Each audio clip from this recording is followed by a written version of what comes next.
All right, and with that, everybody, we're going to get right into it with Francis Zelazny here. Beyond blockchain, next generation ID frameworks for protecting consumers, privacy, and securing digital assets. Welcome to the digital stage, Francis. Thank you, Travis. I'm happy to be here. Well, take it away. I know you've been working on some new stuff here. I'm really excited for it. We've obviously had some good conversations offline before this, but I know our audience is really interested to hear about what you guys are building right now. Great. So thank you so much. Let's just start with, a pretty well-founded premise at this point, that decentralization of data is key for maintaining security and privacy. And we've seen all these different frameworks in many different places in the crypto world, in the fintech world, even in the general data storage world. But where we don't see it so much is in the world of biometrics. The world of biometrics is actually caught, as we know, in two paradigms. One that might be thought of as more secure, one that might be thought of as more privacy friendly, but neither that actually addresses the issue at hand. And that is, where does the biometric storage really end up, and what kind of vulnerability do we have when we have biometrics in all of these honeypots? So the world of biometrics is essentially caught up in these two paradigms. The first one is centralized databases. These are these big government programs, these big banking systems where we have all sorts of biometrics sitting in there, and the responsibility becomes, how do you protect the biometrics that is stored? And we've had our own experiences in our government several years ago with the OPM breach. And this is everybody's worst nightmare, that the biometric that is stored somewhere will be available by bad guys to use. And so the industry, as a response, has relied on device-based biometrics. They're saying, okay, instead of holding on to biometrics that are in databases that we are very difficult to protect, we will use the Face ID or the Touch ID on the phone and just accept a yes/no answer from there. But we know that the phone is not the person's identity, and all a fraudster has to do is steal the information, use the information stolen from the centralized database breaches in order to impersonate the person and circumvent anything that comes through that particular device. And so the reason this happens is that the world of biometrics, as you well know, I'm not telling you anything you don't know, Travis, that we usually have to extract features from the biometric, and we have to measure the distances between the features in order to create a template. And in order to do the matching, the template has to be whole. And so there have been many, many, many attempts to decentralize this process. And decentralizing the template is fine. But the problem is when you have to do the matching and put the template back together again. It's simply not possible to put Humpty Dumpty back together again. That process is broken and creates enormous false results in the matching. And so we end up with these two paradigms, a centralized database or the device-based approach. At Anonybit, we're going to the root of the problem, how exactly the biometrics are secured and managed. And so instead of building the higher walls and adding more protections around these centralized databases, or storing biometrics on devices only to use PIN codes as a fallback, and we know, you fail the Face ID twice and it asks you for a PIN code, we ask, what if there was no biometric template in the first place? What if there was nothing to find? And what if you could still do authentication? And that's essentially what we are. Welcome to Anonybit. We are fully decentralizing biometrics from the storage as well as the matching in order to provide both personal privacy and digital security. So what we're doing with an infrastructure, instead of extracting the features and taking the measurements and trying to reassemble everything in order to do the match, what we're doing is taking the biometric and breaking it up into what we call anonymized bits, hence the name of the company, Anonybit. And these bits are stored throughout a nodal network where they are kept and never retrieved. So even the matching happens at the nodal level. We're not ever bringing anything back together again. And we can talk about it more, but there are different types of nodes, some that are doing the storage, some that are doing the matching, and the nodes can be anywhere on a network or on any device that runs the service. So there's a very privacy friendly aspect of this. This is completely privacy by design from the ground up. And what we're doing at the nodal level is we're computing the differences and the distances between these anonymized bits in order to create truly, finally, zero knowledge biometric authentication. So that's essentially what we're doing. And I emphasized before that this is an infrastructure. So this is an infrastructure that could be used by multiple players in the industry. This is an infrastructure that could be used by different businesses to offer a variety of services. On the consumer side, you can use this infrastructure to do secure authentication with zero knowledge. You could also send and retrieve other secrets. On the business side, you could use this infrastructure to support KYC, to send one-time passwords, and to do other business services like tokens and secrets as well, tokenizing payments as well. And I emphasize that it's an infrastructure because even though we started talking about this in the context of biometrics, there are two very interesting things about this infrastructure. One is it essentially supports any biometric algorithm. So any player out there can use this infrastructure to offer a decentralized solution, but it also could be used for non-biometric secrets and information, which is also creates a very interesting proposition because you can store the secrets in the infrastructure throughout this network, and then you can use the biometrics to retrieve them as needed. And I know we're going to have an extensive discussion, so just sort of as the four takeaways is that it's device independent. It doesn't rely on any particular device, works across different devices and different applications. It enables enterprises to leverage PII without actually owning it and managing it themselves, which is the Achilles heel. Very friendly from a compliance perspective. The data itself isn't held by any single entity. So it's got a lot of aspects around self-sovereign that people really like. And it supports multiple use cases across the whole life cycle, from the onboarding to the strong authentication and to checking whether somebody is valid down the line and storing again like other non-biometric pieces of data. So we're really excited about it, and thank you again for having me. Yeah, absolutely. And first off, I mean, awesome. This is super cool. I mean, just to stay kind of on this one, talking about kind of supporting the multiple data types, maybe for our audience here, just really quickly talk about kind of what do you mean by that? What other, I mean, you had KYC as an example, kind of what are you guys envisioning now for how that product is going to work? So we can talk about one of the first customers that we have, which is actually a password management company. And it's, they're storing the master passwords, but they don't want to hold them because that puts them, as a target. So they're going to be porting the master passwords to the infrastructure. And in order for a user to retrieve those, they would have to invoke their biometric. So both the master password, is decentralized and secure, but the access of it also is secure. That's really, really interesting. I can definitely see the implication across there's the myriad of use cases, which is why you guys are calling it an infrastructure, right? And this is not too dissimilar to, I think, a lot of the thoughts in this space of the last decade have been, how do we make this happen? How do we kind of build on this? I want to dig into that a little bit, because obviously you're an expert. You've been an expert before I was an expert, before I was in this space. Don't make me that old. you got a little bit more time than me. It's not about age. It's about, you've been here before, I think, most people on the call, which I think is really impressive and tells a pretty unique story about Anonybit and why it's important now.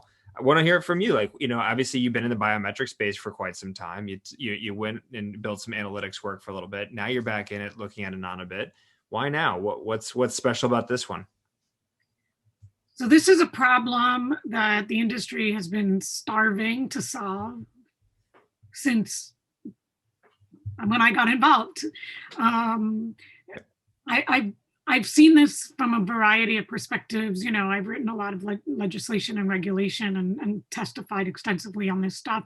And it was, I mean, this is a problem that has been out there and is, you know, I think really the last mile in order for biometrics to become truly trusted and mainstream is, you know, how do you really protect this data? The worst thing we want to have as a society is to have all of these biometrics out there on the dark web. And I think, you know, we've seen what potentially this could mean. The fallout from OPM is still being felt today. People that you talk to, that I talk to, you know, are very angry, and they don't really know how to get out of it or what the solution is. And I think, you know, this really is a game changer for, you know, trusting the use of biometrics. So why now? I think we're at the point where passwordless authentication is becoming, you know, a reality, slowly but surely. But that also means that if you're only going to rely on biometrics that are stored on devices, that the entities that are doing that, you know, that are taking those in have to be responsible for who is behind those transactions. And this is where, you know, Anonybit comes in. And I think the approach as an infrastructure, as a network, feeds into a lot of regulatory desires, but also from a user perspective. Where is my biometric stored? How is it being stored? How do I invoke it? When do I invoke it? And having that kind of, you know, comfort that the institution that I'm doing business with is really protecting me and my interests. I think it's really high time for this, you know, this concept to really take hold. Yeah, and the timing does seem pretty accurate, right? I know that there has been conversations, like I mentioned before, 5, 6, 7 years ago about should this be a thing? You know, how do we take? I think, you know, a lot of the blockchain technology that was being built, looking at it for identity use cases. Now it's going well beyond that to decentralized identity, self-sovereign identity, and how those have been impacting kind of the industry at large. But not really too many infrastructure plays out there. There's very few at that. But it kind of goes back to the point that you're making with a lot of these breaches that were happening. The interest from those breaches, yes, we as consumers felt it, and it was bad for business. But exactly that, it was bad for business. And so a lot of identity companies that have been seeing success in the space were enterprise focused, right? Trying to help the businesses kind of prevent or mitigate some of those breach incidences, or at least respond and recover, right, accurately.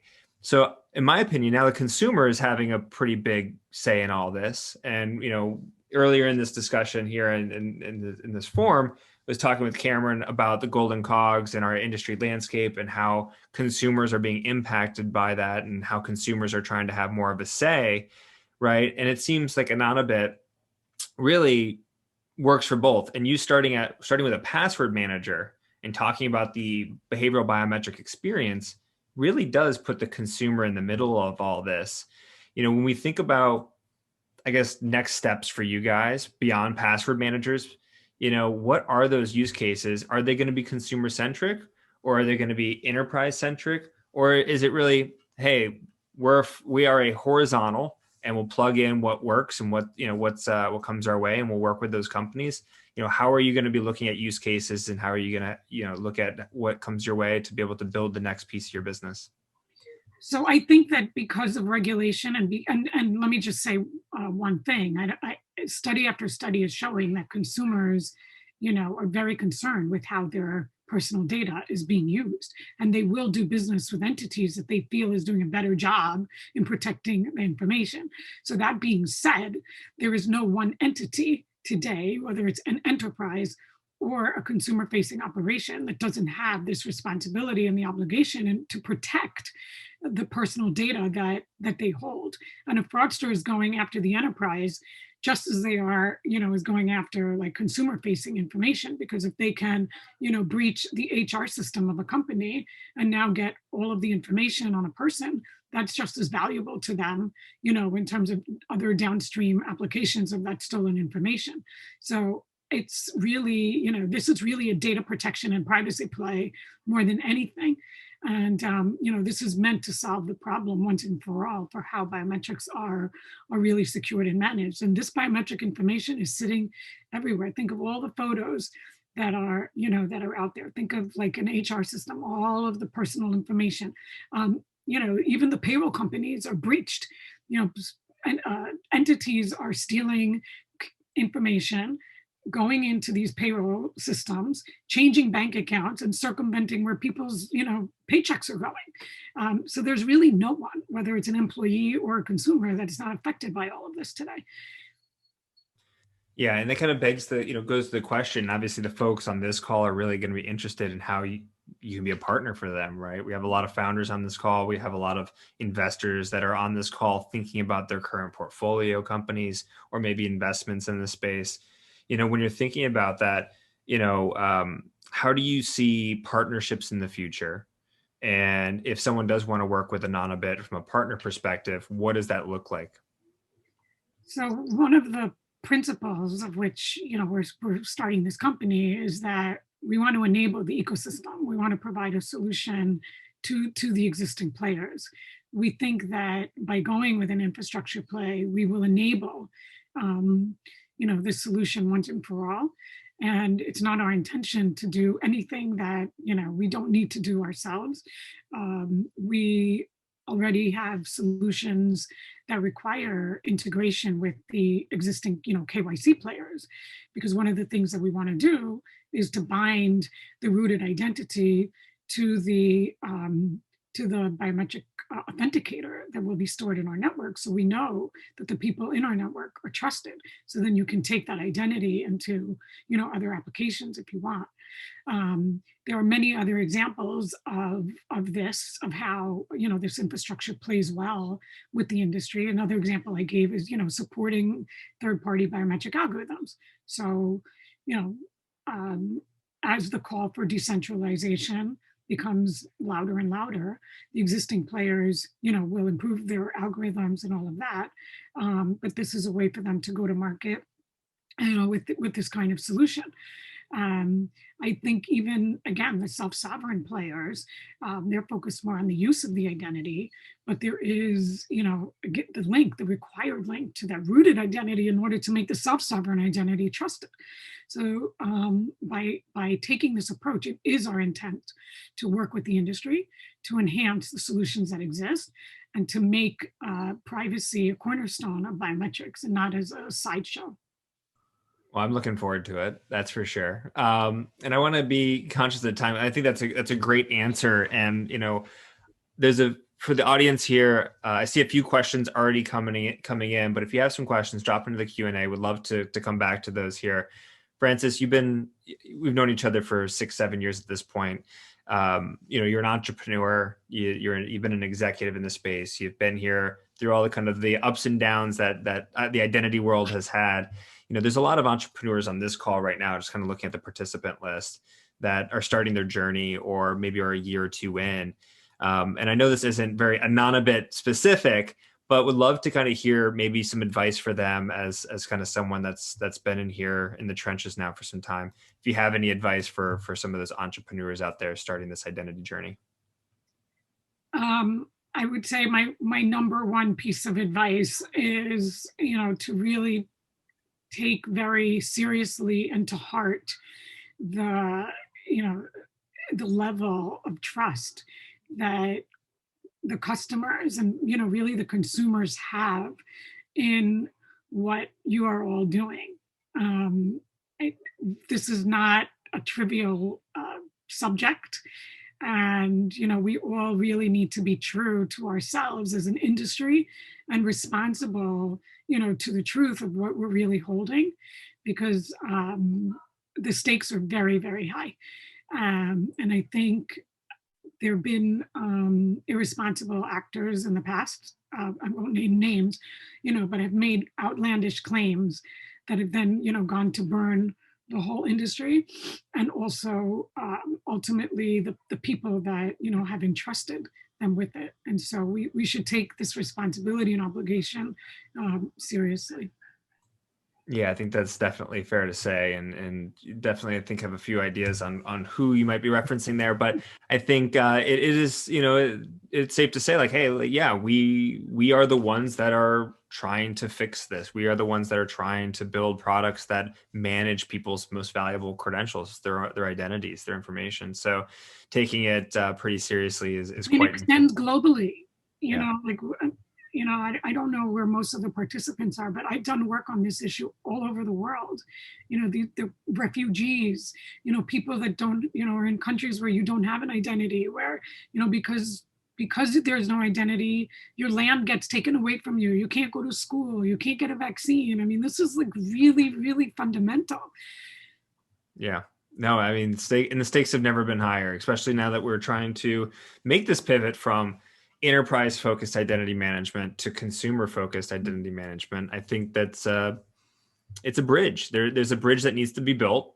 It sounds like Anonybit might be participating in that bridge building.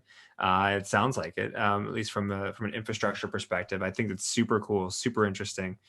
The other question I have for you here, which is selfish, which is really looking at the industry in 5 years from now, right? I think you and I have had some good conversations about where the future of this space is going.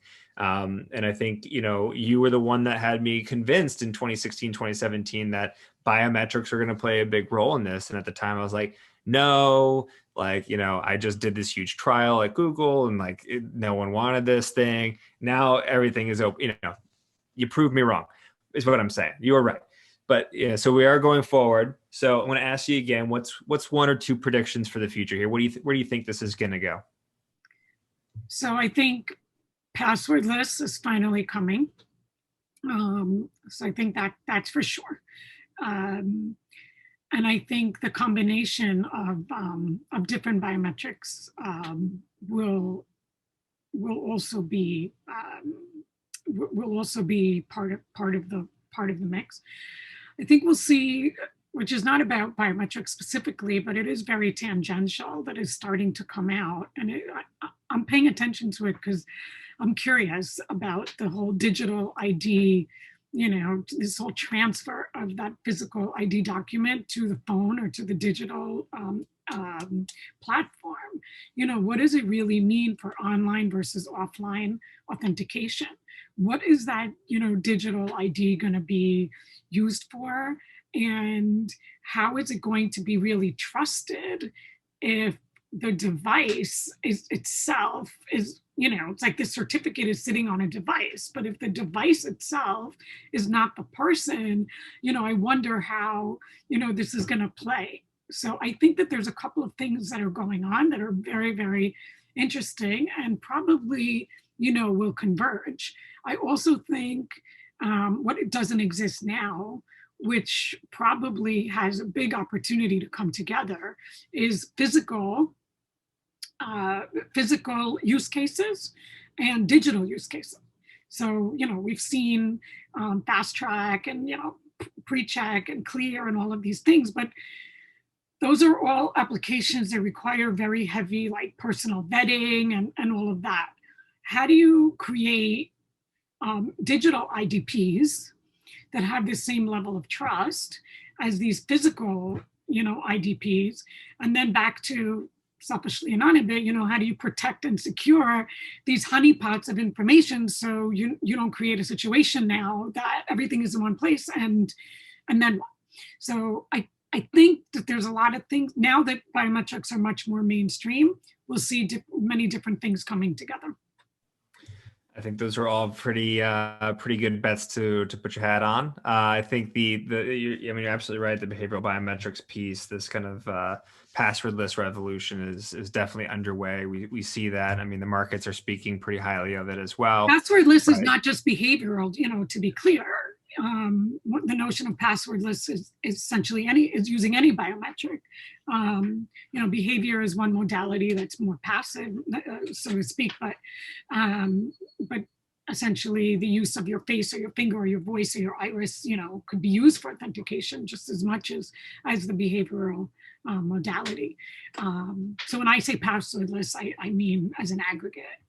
Right. The full suite of it, the full everything. Yeah. But I think that makes a ton of sense here. And I know we have 2 minutes left. I'll find one question here, just going through the Q&A list here. All right. I think, okay, I'm going to do this way. It says, have businesses built in this level of transparency have businesses built in the level of transparency to adapt to changing privacy laws? So this is more of a speaking to your customers out there, potential customers, kind of why Anonybit exists to begin with, but have businesses built in the level of transparency to adapt to changing privacy laws? So I think one of the biggest challenges that businesses face today is what data they actually have and how to minimize the data that they need in order to do business. So this is sort of at the core of these privacy laws, right? Like minimal, just keep the minimum you need for the minimum amount of time to avoid, to minimize the exposure. And how to do that, I think, is really a big challenge. Like some of the banks that I talk to have, I don't know, 50, 60 officers like trying to navigate who has what data and where does it actually reside? Because if God forbid there's a breach, there's 4% of their annual revenue, at stake, and they don't even know what's out there. Yet they need it because on the other side, right, they have to do KYC.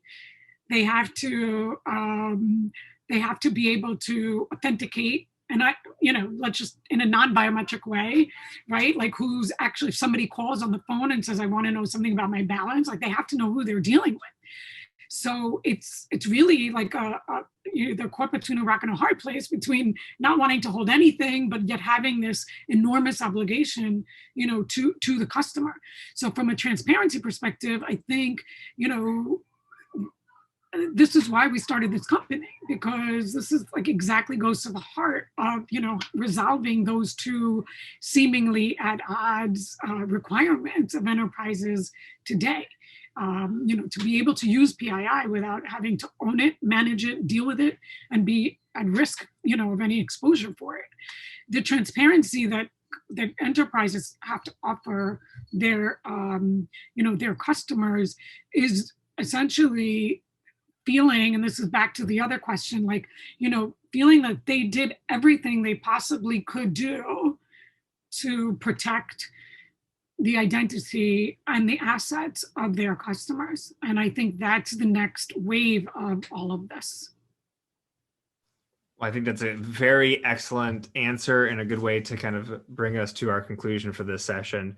And with that, thank you so much, Francis. This was an absolute great conversation. I know that we're probably going to continue having more of these conversations in the future. You're an expert in the space. Always love talking to you. And to get a hold of you here, if we have some folks on the call, is that the right contact information down there? Francis@anonybit.io? Yep. Perfect. All right. Thank you so much, Francis, as always. Thank you. Looking forward to being in touch. Take care. Thank you again.